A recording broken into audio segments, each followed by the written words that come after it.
A mesa diretora da Câmara dos Deputados confirmou a decisão do Tribunal Superior Eleitoral de cassar o mandato de Deltan Dallagnol.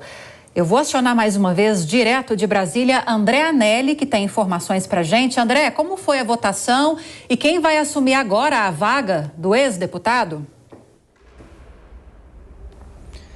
Pois é, Lívia, essa é a grande dúvida, mas pelo menos por enquanto quem assume a vaga é o pastor Itamar Itaim Pruck, do Partido Liberal do Paraná, o PL. Ele é o primeiro suplente de Deltan Dallagnol, lembrando que o ex-procurador da República, que ganhou notoriedade na Operação Lava Jato, foi cassado por unanimidade, como você disse, Lívia, pela mesa diretora da Câmara agora há pouco. Em nota, o colegiado alegou que não cabe à Câmara ou a qualquer dos seus órgãos discutir o mérito da decisão do Tribunal Superior Eleitoral. Lembrando ainda também que o TSE já havia decidido pela cassação de Deltan Dallagnol por entender que o ex-procurador deixou o cargo para escapar de processos administrativos que poderiam resultar em inelegibilidade. O presidente da mesa diretora, deputado federal Sóstenes Cavalcante, comentou a decisão de hoje, que foi ao encontro do que já havia julgado então o Tribunal Superior Eleitoral por conta da cassação de Deltan Dallagnol. Vamos ouvir então a fala de Sóstenes Cavalcante. O que cabe à mesa diretora é tão somente o cumpra-se da decisão do TSE. Por isso, depois de todas as tentativas, eu inclusive, se pudesse ter um voto divergente, se nós votássemos o mérito na mesa diretora, o meu voto seria divergente, porque eu discordo da decisão do TSE, porque para mim a lei eleitoral é clara. O TRE teria 20 dias e TSE para julgar antes da posse do deputado Deltan a cassação do seu registro. E logo após essa decisão da mesa diretora, a presidente do Podemos, Renata Abreu, disse que o partido vai recorrer da decisão da Câmara no Supremo Tribunal Federal, o STF. A deputada federal quer garantir a vaga conquistada pelo partido, que por enquanto, como a gente já destacou aqui, fica com o PL. Vamos ouvir agora o que disse a presidente do Podemos, Renata Abreu, em relação a essa tentativa de recuperar a vaga aqui na Câmara. Nós continuamos ainda com uma ação, uma cautelar que está no Judiciário, lutando pela manutenção, naturalmente, a devolução dessas vozes caladas, mas também entramos com uma reclamação lutando pela vaga do Podemos.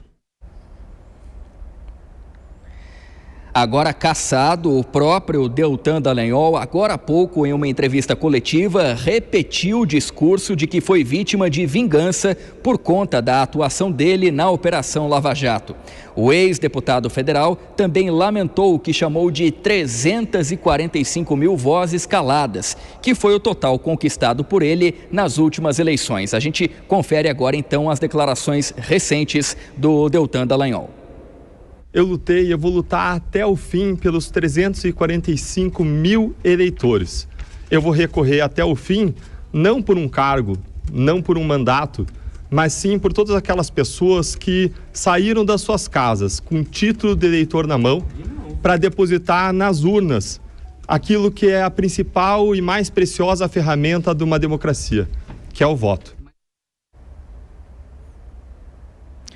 A partir desta quarta-feira, o telefone do gabinete de Deltan Dallagnol vai ser bloqueado.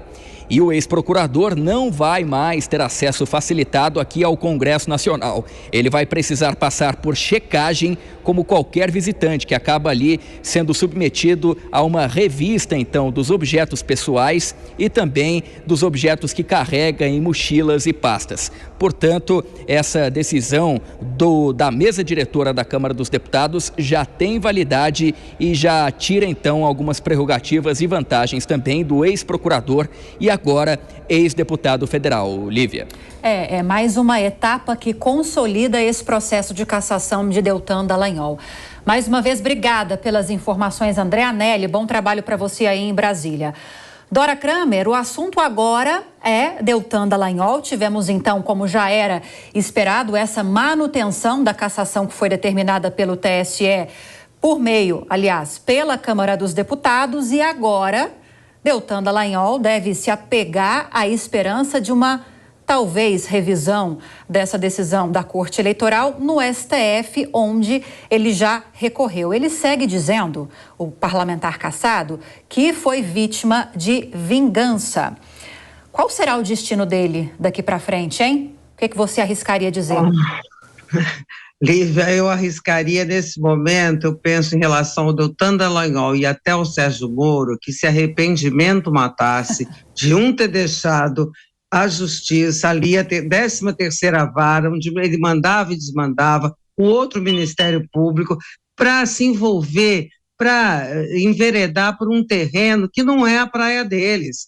A gente viu como acaba isso. Eu acho que o próprio Deltan Dallagnol sabe perfeitamente que não tem mais jeito, já sabia desde o início do processo, tanto é que quando ele faz aqueles ataques contundentes logo ali no início, tanto a Câmara quanto aos ministros do TSE, ele estava jogando em outro campo, tentando uma saída política, só que é uma saída que não vai dar certo, por causa disso, porque não é a praia dele. Quando ele fala em vingança, de repente pode até ser, mas eu acho que tanto ele quanto o ministro Sérgio Moro, que também não está se saindo bem no campo político, são, eu acho que vítimas de uma decisão errada, sem que a gente discuta o mérito, sabe, desse tipo de perseguição, porque eu acho que tem um pouco.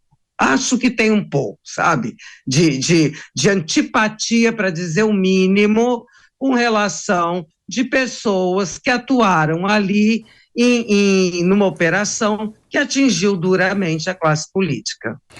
Agora, Fernando Capês, Deltan Dallagnol prestou depoimento à Polícia Federal no começo da semana, ainda nesse contexto dessa ação que o cassou no TSE, porque em algumas ocasiões ele criticou a decisão dos ministros do TSE, disse que foi talvez um julgamento combinado, justamente por causa de vingança, o que ele reforçou nesta terça-feira, e também fez acusações de que o relator dessa ação na Corte Eleitoral, Benedito Gonçalves, teria o tornado inelegível interessado em uma vaga no STF. São acusações graves que precisariam ser provadas para serem ditas de forma assim tão pública, serem ditas tão abertamente.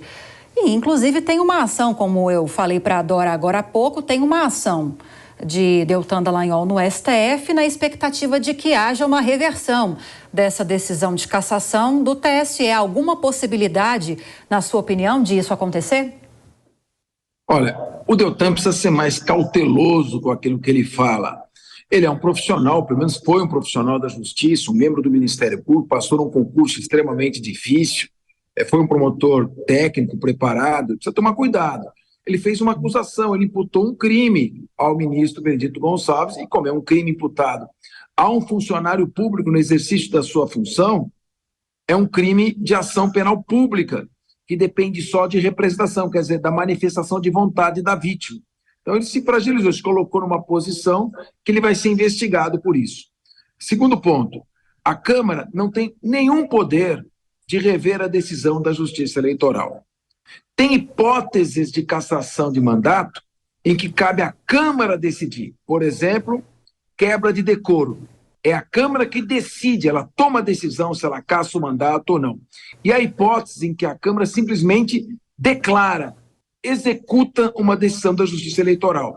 É a hipótese do Deltan Dallagnol. Ele cabe ainda recurso ao Supremo Tribunal Federal.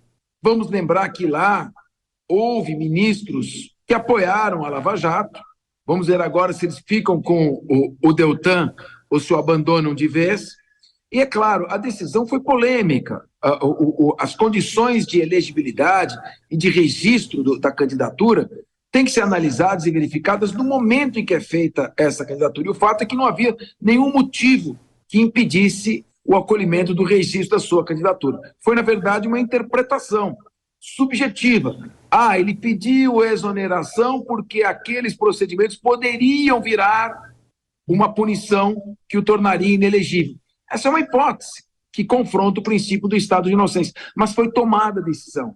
É como a Dora Kramer colocou, existe sim uma certa prevenção, uma má vontade com relação ao Deltan, sobretudo pela forma como ele conduziu e pelas coisas que ele falou, que não precisaria ter dito.